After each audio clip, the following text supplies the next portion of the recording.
Olá! Hoje a gente vai mergulhar numa história fascinante. É uma jornada de mais de 120 anos para a gente entender de verdade o que acontece com o nosso sistema de defesa quando a gente faz exercício. E olha, prepare-se, porque é quase uma história de detetive, cheia de reviravoltas. E tudo começa com aquela pergunta clássica que todo mundo já se fez um dia. Tô meio gripado, resfriado. Devo ir treinar ou é melhor ficar quieto? Pois é, essa dúvida tão comum foi o que deu o pontapé inicial para mais de um século de debates e descobertas científicas. Para entender essa história, a gente precisa voltar bastante no tempo, lá para o final do século XIX. Foi quando a primeira pista sobre essa relação entre exercício e imunidade apareceu. E, para ser sincero, ela foi bem assustadora. Imagina só o choque dos cientistas da época. Eles olharam o sangue de maratonistas logo depois da prova e viram algo que não fazia sentido. O sangue estava lotado de glóbulos brancos. Essa condição, que a gente chama de leucocitose, era até então um sinal clássico de infecção. A primeira impressão foi péssima. E essa frase aqui, de um estudo de 1902, resume bem o clima de pânico. A conclusão parecia óbvia, né? Nossa, o exercício intenso está deixando as pessoas doentes. Estava lançado um mistério que ia demorar décadas para ser resolvido. Mas afinal, o que é essa tal de leucocitose? Bom, naquela época eles viram aquilo como um problemão. Hoje a gente entende que é um processo bem diferente. É um aumento temporário das células de defesa. Não é um sinal de que uma nova doença apareceu, mas sim de que o corpo está mobilizando as tropas em resposta a um estresse, como o próprio exercício. Só que essa visão mais moderna demorou muito para chegar. Durante décadas, tudo que a ciência descobria parecia só piorar a situação, sabe? Parecia que o exercício pesado era mesmo o vilão da história.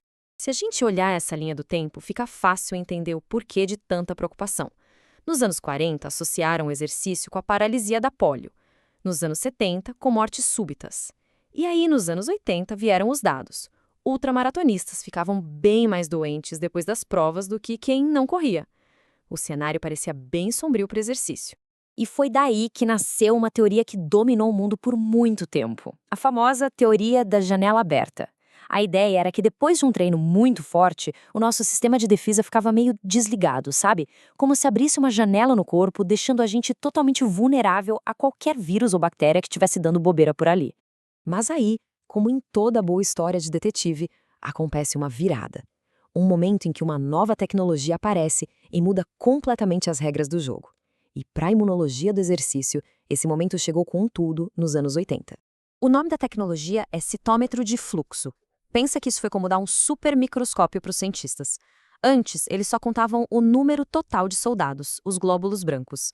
De repente, com essa máquina, eles conseguiam ver quem eram esses soldados. Se eram os recrutas, os veteranos, as forças especiais, tudo. E o que eles descobriram foi simplesmente revolucionário. Não era qualquer célula que aparecia no sangue. Eram as tropas de elite do sistema imune, as células Natural Killer e as TCD8+, que são basicamente as nossas melhores exterminadoras de células infectadas e de tumores, eram as que mais davam as caras. Ou seja, o exercício não estava causando uma bagunça, estava organizando uma mobilização super seletiva e inteligente. Isso virou a teoria antiga de cabeça para baixo.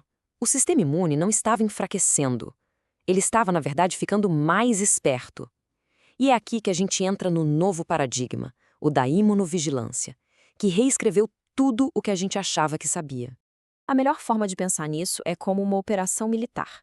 As células de defesa não estão sumindo do sangue porque morreram, de jeito nenhum. Elas estão saindo das avenidas principais, que é o sangue, e sendo enviadas de forma estratégica para os campos de batalha, lugares como os pulmões, o intestino, que são justamente as principais portas de entrada de invasores. É uma patrulha. Então olha só que mudança. A gente saiu de uma ideia de que o exercício nos deixava fracos e vulneráveis para uma ideia de que ele, na verdade, melhora a vigilância do nosso sistema de defesa. Não é uma supressão. É uma realocação inteligente das tropas para uma proteção muito mais eficaz. E isso tudo nos traz ao modelo da curva em J, que é a visão mais aceita hoje. O que ela mostra? Que se mexer de forma moderada e regular, diminui o risco de infecções, muito mais do que ser sedentário. Claro, volumes de treino absurdamente altos e exaustivos podem aumentar um pouco esse risco, mas a grande mensagem é: a atividade física, na maioria das vezes, nos protege.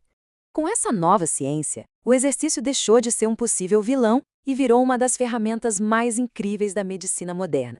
É uma forma de manter nosso sistema de defesa sempre em alerta, sempre pronto para agir. E os benefícios práticos são impressionantes. Uma vida ativa pode, literalmente, manter o sistema imunológico com uma aparência mais jovem na velhice. Na luta contra o câncer, o exercício ajuda a mobilizar justamente aquelas células matadoras para achar e destruir tumores. No fim das contas, a atividade regular treina o nosso sistema de defesa para ser mais eficiente todo santo dia. E para fechar, fica essa reflexão. A história nos mostrou que o exercício não é o inimigo do sistema imune. Pelo contrário, é o seu maior parceiro de treino.